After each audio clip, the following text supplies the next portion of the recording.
It is Monday, June 7th. I'm Sam Seder. And I'm Lucie Steiner. Which one of these stories will you be talking about today? Senator Joe Manchin announced on Sunday that he would vote against the For the People Act, the Democrats' landmark voting rights legislation, because it was too partisan. Meanwhile, Israeli police detained 2 Palestinian journalists who had been documenting the ongoing aggressive takeover of the Sheikh Jarrah neighborhood. And lastly, vaccination rates in the U.S. are declining again, forcing a massive outreach program to meet President Biden's goal of 70% vaccinated by July 4th. You're listening to Majority.fm's AM Quickie. And these are the stories you need to know.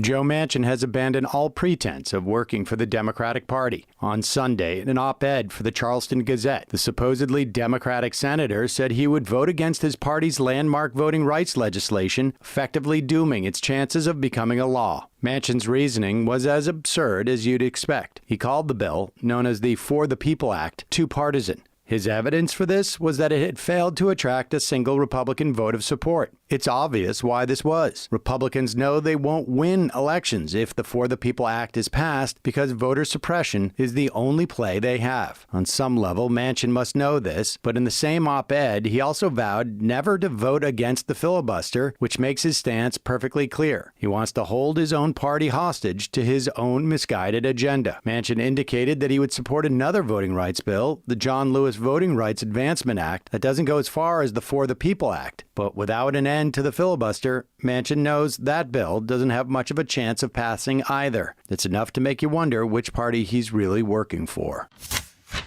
Israeli police on Sunday detained 2 Palestinian journalists who have been documenting the forced colonization of their homes since they were children. Mohammed and Muna El-Kurd are twin siblings who live in Sheikh Jarrah, the neighborhood at the center of last month's initial conflict between Israeli settlers and Palestinian residents. Their family home is one of those targeted for eviction by Israeli court orders, and the El-Kurd twins have been documenting the case and their lives under Israeli occupation since they were kids, amassing a considerable following on social media. On Sunday, Israeli officers arrested and handcuffed Muna at her home while Mohammed turned himself in after receiving a summons. The police claimed Muna had participated in a riot in the community recently, which is as thin and nebulous of an accusation as it sounds. They were released hours later. Muna El-Kurd said in a statement on the Sheikh Jarrah Instagram page, quote, "It's clear that these are policies to silence people, policies to pressure and scare people," end quote. The El-Kurds aren't the first journalists targeted in recent days. On Saturday, Israeli police violently arrested Al Jazeera correspondent Gevara Boudiri as she covered a sit-in marking the 54th anniversary of Israel's 1967 occupation of East Jerusalem, the West Bank, and the Gaza Strip. She was later released, but with an absurd condition, that she not report on the situation in Sheikh Jarrah for at least 15 days. If that's not direct suppression of the press, I can't imagine what could be. Majority.fm's AM Quickie is fueled by JustCoffee.coop. Just Coffee is a worker-owned coffee roaster based in Madison, Wisconsin that has sponsored the Majority Report for nearly a decade. Check out their collection of fair trade roasts, including our own Majority Report blend. And regardless of what you order, receive 10% off your order when you use the code MAJORITY at checkout. And all shipping is free. That's coupon code MAJORITY at JustCoffee.coop.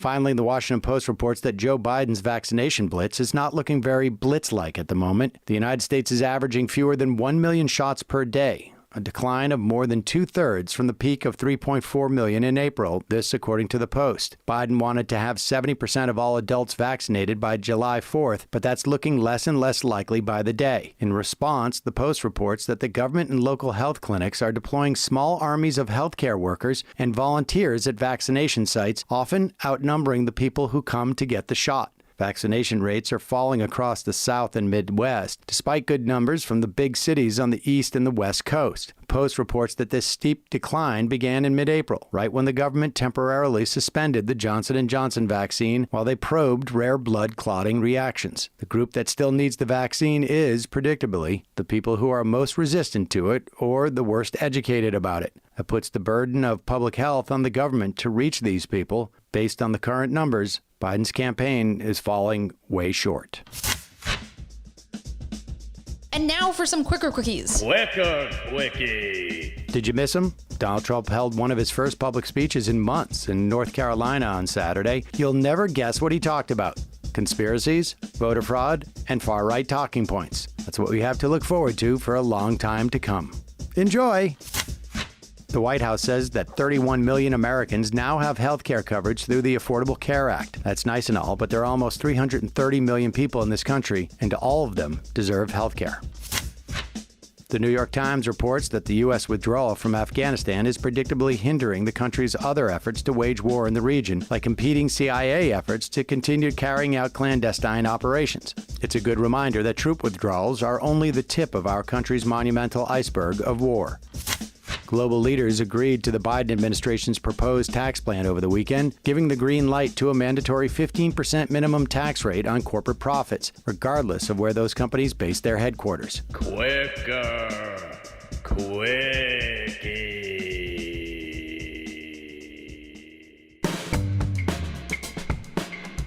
That's all for the AM Quickie. Join us this afternoon at noon, live for the Majority Report, or later as a podcast.